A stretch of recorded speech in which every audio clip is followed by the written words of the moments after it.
Hi, this is David Odell with Odell Complete Concrete. Today I'm going to show you how to remove some dirt, grass, cap a couple sprinklers, and pour some concrete in to make the driveway a little bit bigger. So here's what I did. I got a rototiller here just to kind of loosen up the dirt. That makes it a little bit easier to shovel it out rather than using a pickaxe. We just drive this baby around, make a few passes, go as deep as we want. I think I went about 4 inches deep here, and then just shovel it out. Throwing everything into my dump trailer makes it a lot easier to get rid of it at the dump. Just raises up, dump it, boom, done.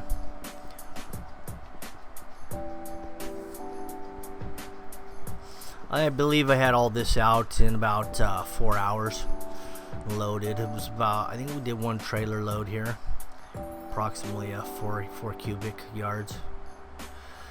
First we're going to set a little brick ribbon along this walkway entrance. So you've got a raised brick planter on the opposing side, so kind of dressing the entrance up a little bit with a brick ribbon in between the new and the old. So I think I got about 5 bags of 4,500 psi concrete. Throw that baby down in here.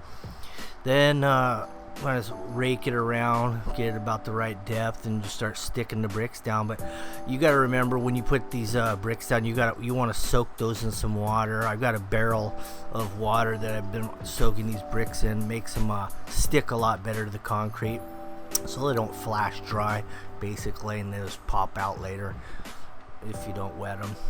So we're getting a little trick corner here.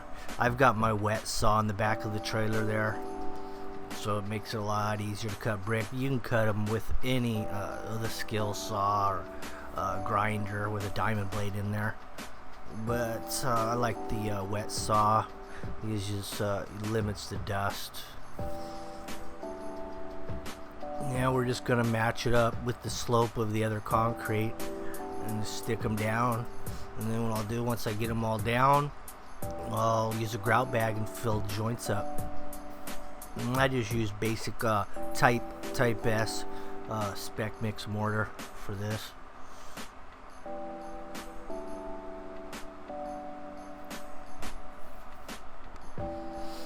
Checking it with a level right now because there's a little bit of a drainage problem back here. Someone put some concrete back here before I got here, and it looks like they were low in this back corner. So what I gotta do is kind of twist the brick down and slope it out, so the bricks are gonna be like perfectly level with the patio. It's gonna have a little slope down and out towards the front. It was the only way to get this out of here without having a big old puddle. The water drained into the grass before, so that made it easy, but now it's gonna be concrete. I got to get it to drain to the front. That was a little bit tricky there. Here we are setting the forms up now. Just a basic 2x4 with some wood stakes. Soil's pretty soft here, so wood's fine. Some situations with rocky soil, you're gonna have to use steel stakes. This works great. And I'm putting some 3/8 rebar down here at 2-foot centers in both directions.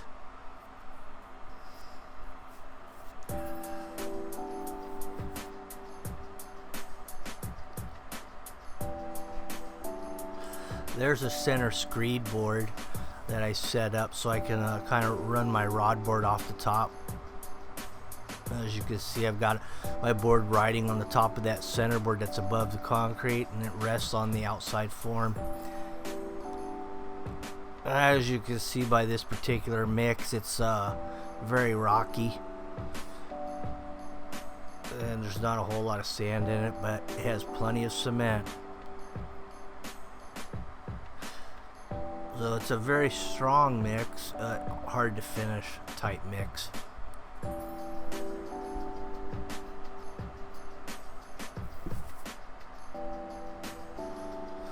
Basically, it's supposed to be a 3/4 3,000 psi mix, so it's 5.5 sack of cement per yard. and those are 94-pound sacks of cement per yard. This should be 5.5 per. I'm not sure the quantity of sand, but I think it was lacking some in this particular case.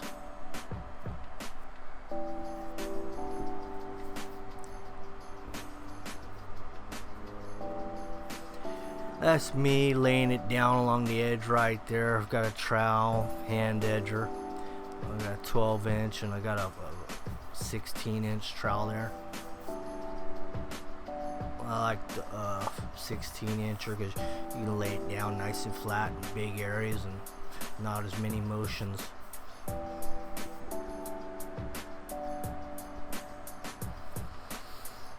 That other object you see out there is the funny float, I call it.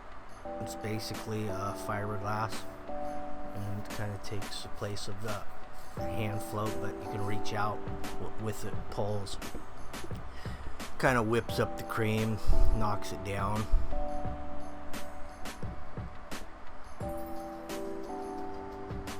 The brick's already in, so we'll just kind of sponge it as needed, keep it clean. Or you can always acid wash it the next day, which I had to do in this case because it didn't come too clean with a basic sponge the same day. So I came back the next day and I acid washed it to get it really clean. Basically, we wet cut some joints in here, one each way. I lined up the joint with the joint in the driveway since I'm pouring up against it. The crack could reflect from the old through the new since they're adjoined somewhat. So I lined up the joints basically.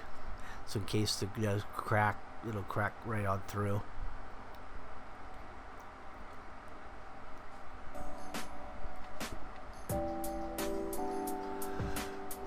I'm getting it slicked up now. I'm out there on some fiberglass knee boards. They're a little bit bigger than the steel ones, so they stay up a little bit better, and they don't slide around as much as the steely, so I prefer fiber over the steel boards.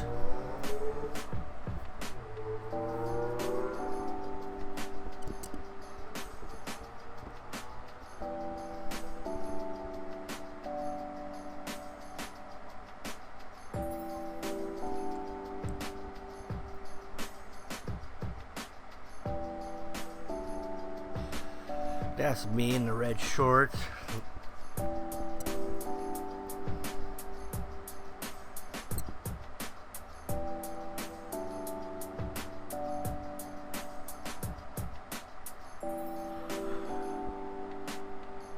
It's getting real close to being able to broom it and put a non-slip finish on it.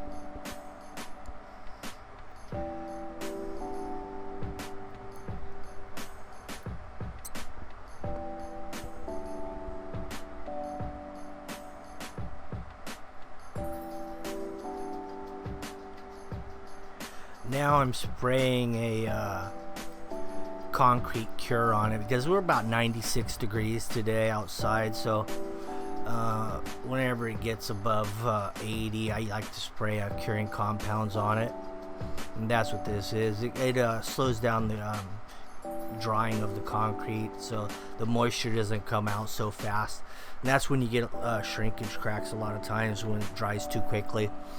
Unless you're out there with a water hose watering it down about every 2 hours. I mean, you can get away with that too, but in this case I didn't want to take a chance on the homeowner being able to do that, so I just put some concrete cure on there just to be on the safe side. Also, I put fiber mesh in this mix too. That helps too in the hot weather against shrinkage cracks. And then the steel, as you know, for more structural stuff. But so we've got it covered on both ends.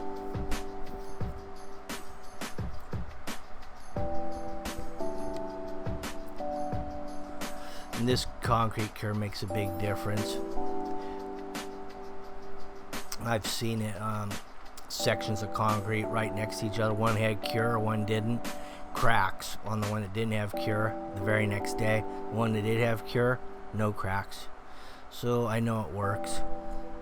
Thank you for watching this video. OdellCompleteConcrete.com to contact me with any questions or concerns about concrete. Thank you.